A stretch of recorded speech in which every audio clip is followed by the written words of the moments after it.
Om Shanti. In the previous session, we defined dharam and adharam. Okay, and we also learned that the root cause of the terrible adharam is considering God to be omnipresent.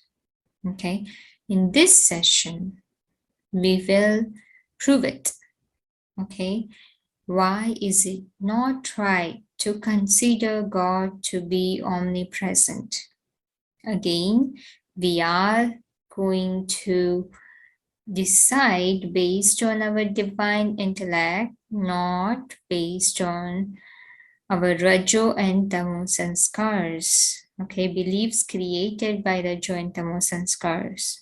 Okay, so your initial response would be not feeling comfortable, but again, because we have not used the divine intellect, you will have to fight this war.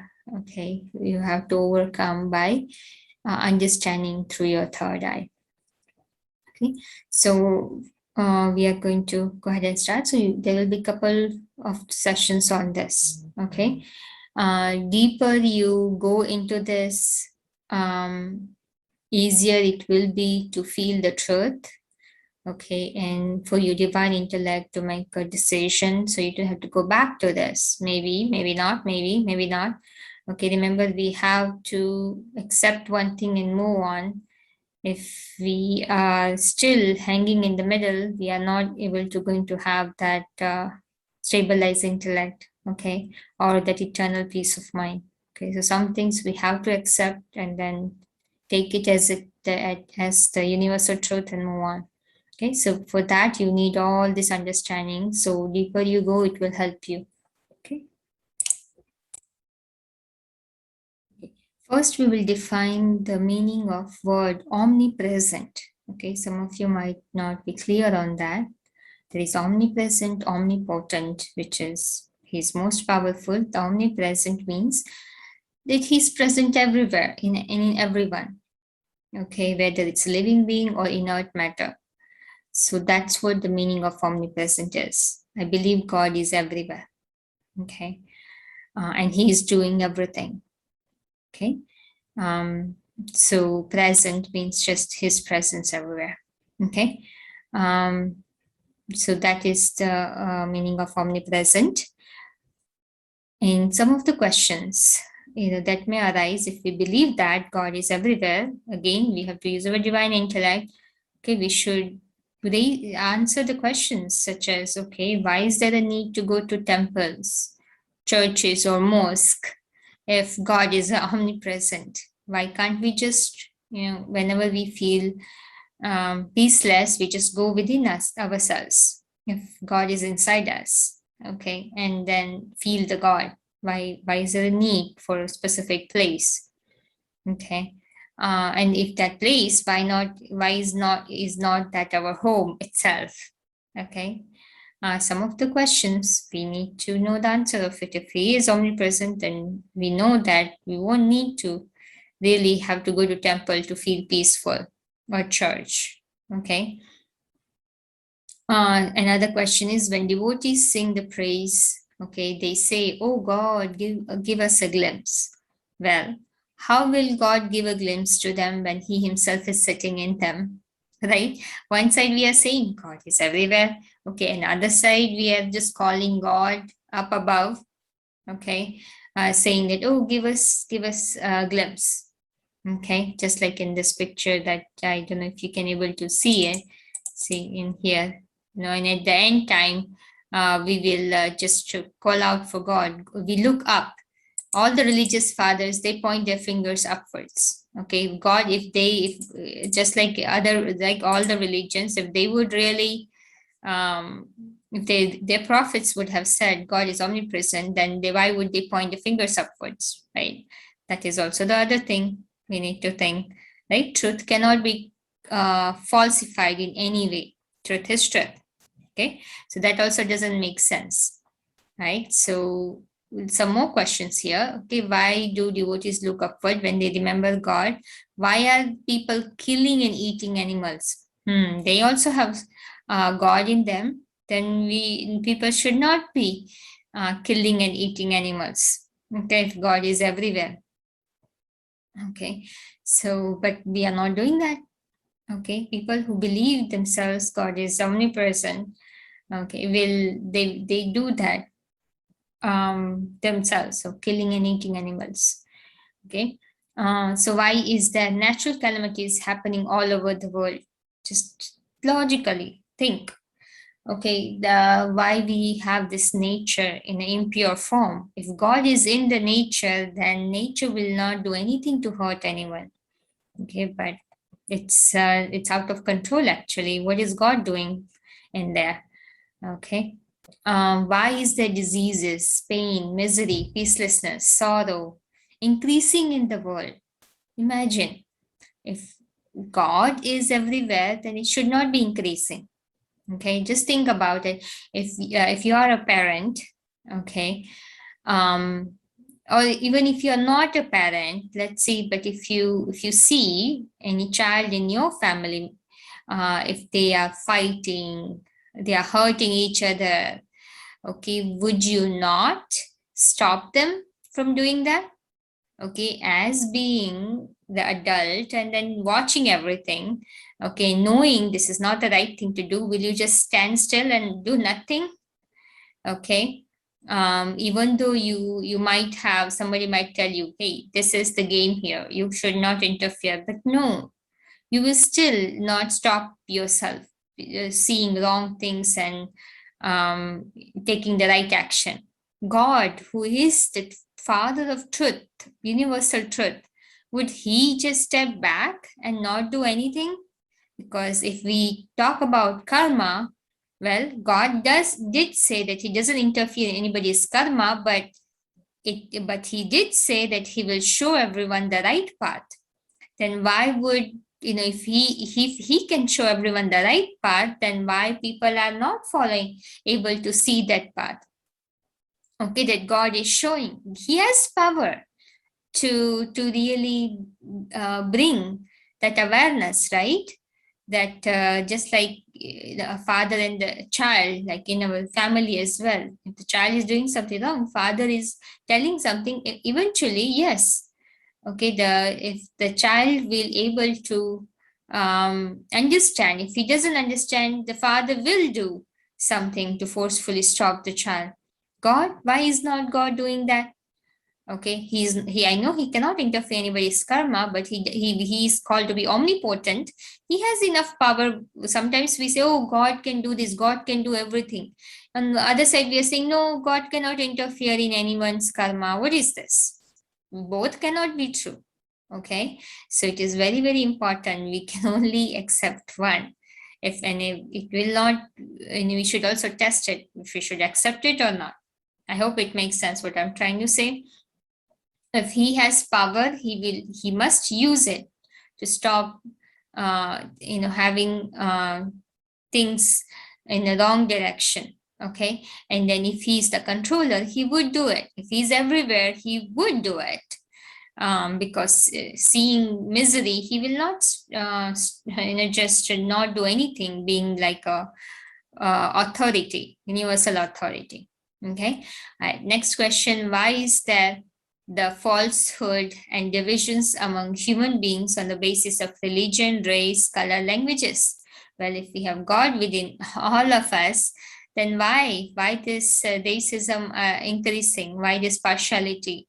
Why is there is partiality amongst people? They are becoming distant based on religion, race, color, and languages.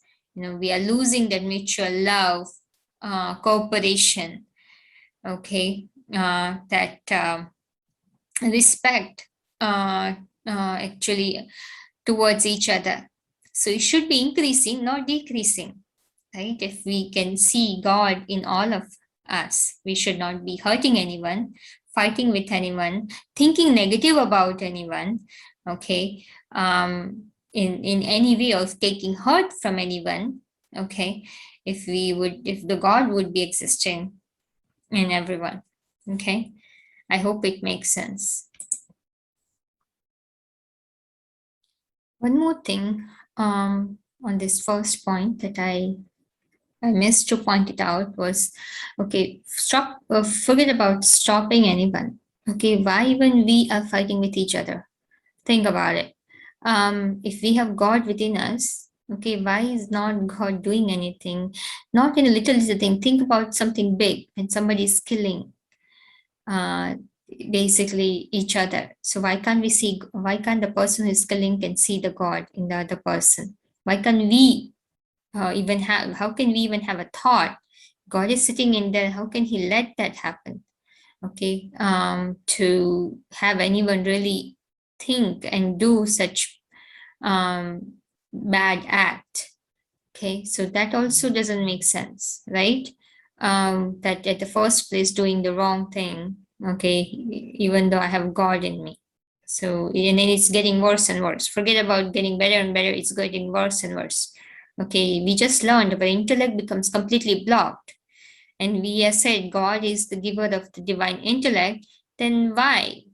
Why is he not doing it? Because we cannot do it by ourselves. We need his help.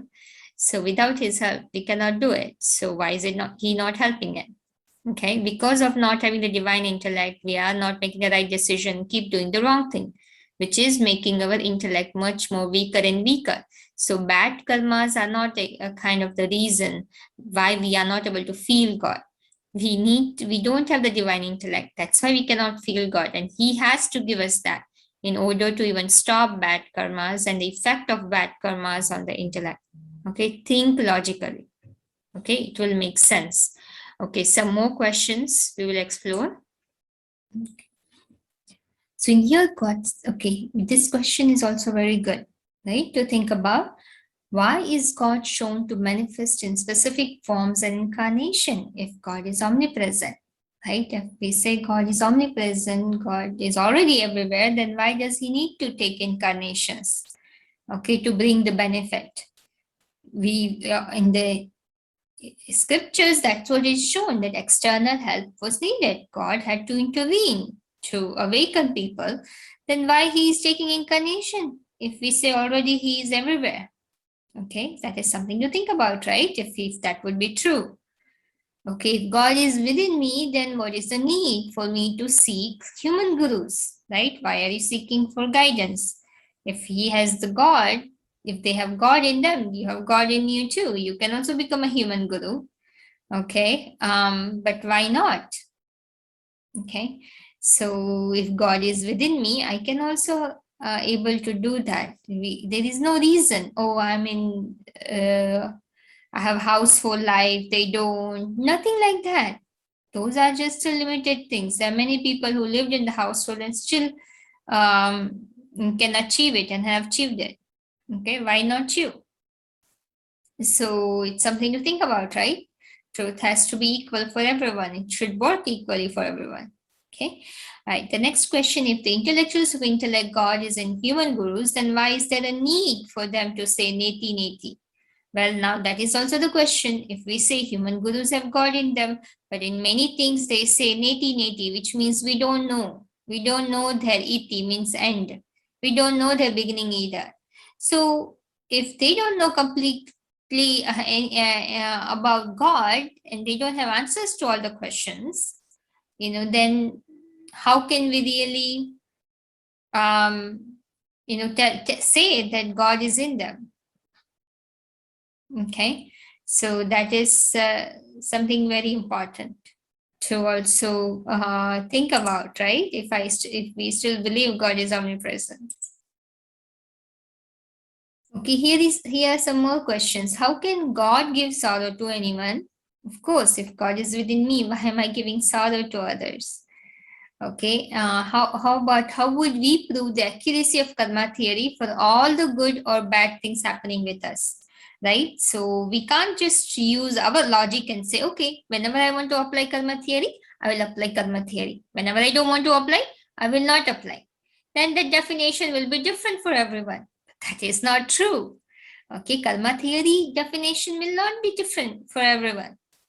Okay, it's the same. So how would we differentiate?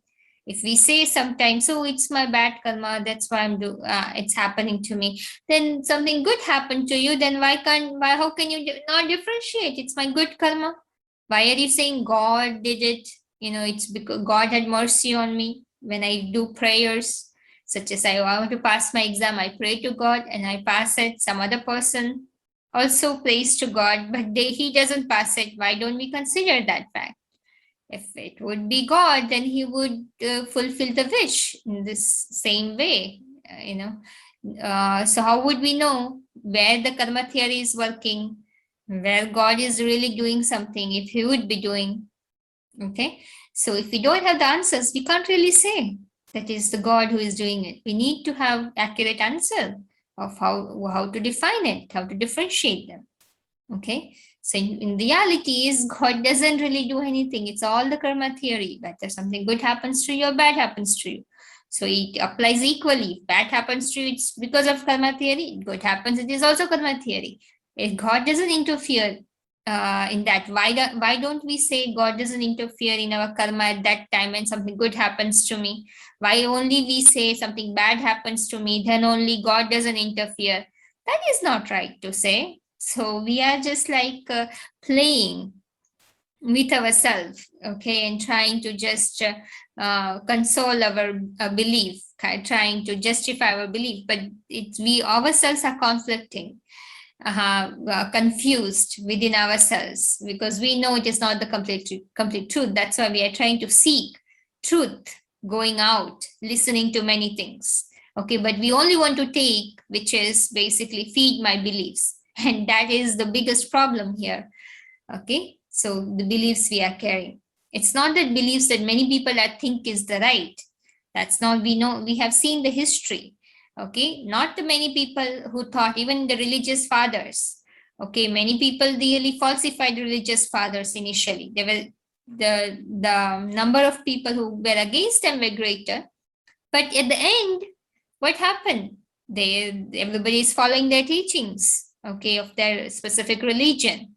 So think about it. Initially, they didn't get the respect, but it doesn't mean that they were not saying the right thing. Later, they agreed. So majority of the people believing is whatever they believe is not considered to be the right thing. Okay, so again, the truth has to be eternal. Truth is truth. Okay, so we have to really use our divine intellect to understand on what basis we created the beliefs. Okay, so here are some more things. Does God perform miracles? If he were to perform miracles, then why is there disparity in this world? Think about it. Miracles only, okay, if it's whenever he wants to do it, he will do it. Okay, whenever he doesn't want to do it, he will not do it. It's nothing like that. Then he is partial. Then he would have that karmic account on himself too. Okay, so the law has to be equal for everyone. If he's doing for one, then he has to do for everyone. Okay, otherwise he will start creating the karmic accounts. Okay, and then whatever the law he is breaking as well, the law of nature. Okay, if we say that law of nature applies the same, then he should be abiding just like the CEO of the company. Okay, if the rules are created for the whole company, he is also abide by following them as well. Then if he doesn't, then nobody else follows it as well. Okay, just why in the Gita it says, whatever the great soul performed actions, other people will watch and then follow them as well. So God is the greatest of all. Okay, he wants to be a sample for everyone. And how can he breaks the law and do whatever he wants to do whenever he wants to do? It's not like that. He doesn't really do that. Okay, intellectuals of intellect, being such wise person, will never do that. And he have equal love, he has soul conscious vision, he doesn't never forget himself. Why would he have the body conscious vision like this? Okay, we're just bringing benefit to some and not bringing benefit to others. No. Okay, if he's given the punya of the good karma, he interfered in the karmic account, then he still has to interfere with the bad karma as well, and also perform miracles in them, because he already broke the law. Then why not breaking the law again? No, he doesn't do that. Okay, so he doesn't perform miracles. If miracles would be the thing, then okay, he would have done long time back and really transformed the world. But nowhere in the Bhagavad Gita it says Srimad Bhagavad Gita, that God performs miracles. Miracles not in a physical sense. Yes, he performed miracles by transforming everyone's intellect, but not the physical miracles. We took it in a limited way because we became body conscious. We have to understand the depth of the words that and that is defining basically God, and can give us that in-depth understanding of who really he is, not in a limited sense. Miracles, okay, physical miracles, everything he will do, and then I will recognize it. For you, there is certain image of God. For the other person, there is certain image of God. He's only one. God says, I only come in an ordinary body, only one body. How can he show all these visions? Okay, he doesn't really, if he cannot interfere in anybody's karma, he cannot just change anyone's body. As per, for giving one person this vision, one person that vision through that same body in the physical sense. Okay, we have to really understand that he can't fulfill everyone's wish like that, because that wish has no, it is not the right wish. That's not who how he said he's going to present himself. So if we live in the kind of like false illusion, it is not his fault, it is our fault. Okay, and he's giving that clarity now. That's why he has to come and give the knowledge to clear our misunderstanding. So first thing, that's why he's clearing that you need to clear this in order to understand more things about me. Okay. The other question, why is there poverty in the world? Shouldn't everyone be as rich like Bill Gates or Ambani? Okay, again, in here too, like, why is not God interfering? Okay, and let people suffer, actually. Okay, if he could able to kind of intervene in other times, like, and then why can't he intervene all the time to make things right? Okay, why do we blame God for all our misfortunes? Don't we know that this is due to our karmic accounts? Yeah, that's something we say, oh, it was God's will, this happened. Okay, and sometimes we say karmic accounts. What is this? Okay, whenever we wish, we started using God's name. Whenever we wish, we started using the karmic account. Okay, there is no consistency, there is no definition based on which we are really saying it. There is no logic here. It's just what I feel is right, what this person said is right. And for you, this person, what it said, okay, you believe that. For somebody else, they believed what other person said, and they said differently. So now the thing is, we need to really understand the truth. That's why God is here, that everybody is believing. That's why in Gita it says, we fall by hearsay. One person said this, one person said this. It's a human directions. That's why God had to come and say, okay, forget about what other people say. You need to listen to me. Okay, and then analyze and then decide. And then you will see how your intellect becomes stable. By listening to other people, if it would bring benefit to our intellect, then we would have seen it by now. Okay, just confusing it more and more and more and more. So that is not the truth. We should accept that. Truth has its results. Results will tell us if it's truth or not. If it's not matching with the results, we can't just say, oh, it will happen, it will happen, it will happen. No. There has to be some time limit. God says, I will make the change in one birth, and he does it. And we just took so many births and no change is happening to us. So he comes and he has accurate timeline. I will come, you listen to this will bring transformation over this amount of time. That is called the reality here. Otherwise, it's all like a fake things. We just a misconception, misbeliefs we are carrying. Okay, I hope it makes sense. And one important point is, see, we have personified God in our own way. Okay, we see ideals in the temple, we can able to personify him. Okay, in this way, particularly imagine, okay, this will how the God is, how God would be. Okay, but if God is omnipresent, why are we not personifying, ourselves here? Okay, so what basis we have defined purity? Okay, based on which we create certain personification of him and decide, okay, this is an image which is set, okay, of gods to be as ultimate image, of who really God is. Okay, because if you see the whatever the personification you are carrying, it also has lot of flaws in it.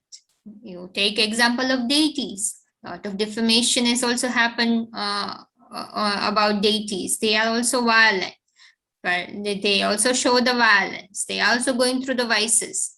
But God is viceless. So how can they even fit? Okay, the personification of being pure. So you can't really, just go by with your own creation of personification or whatever is shown in the scriptures, okay, as it is, which is also written by human beings. We need to know the ultimate truth, the biography of God, okay, which really fits him inside out, not outside something, inside something. He doesn't have to artificially do something, okay, like manipulate, we say, in a way, to really perform like the actions, okay, or achieve the results from the task that he is performing. No, he doesn't need to manipulate himself in any way. He will be just whatever he's inside, he will be outside. Whatever his praise are, ocean of happiness, he will be ocean of happiness throughout the time. He will not be giver of sorrow at any given point. Okay, but his biography that, or you can say personification through the information we have acquired so far is conflicting his original personality, because there is no clear biography here, that it's only one consistent image that is presenting, okay, in front of everyone. So that it is all our mind, creation of the human minds.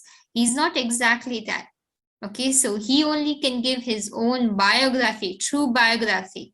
Okay, not just through imaginary vision somebody have received. Okay, so true biography practically, okay, through the knowledge.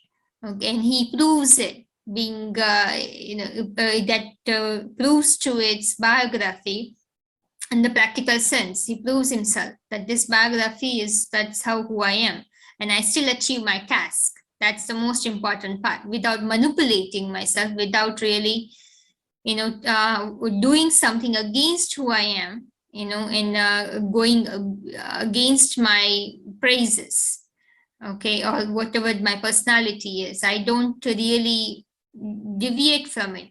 What I keep, what I am, I will be there and still achieve my task. I hope it makes sense to you. Okay, we'll in the next recordings we will go through some more reasonings. Okay.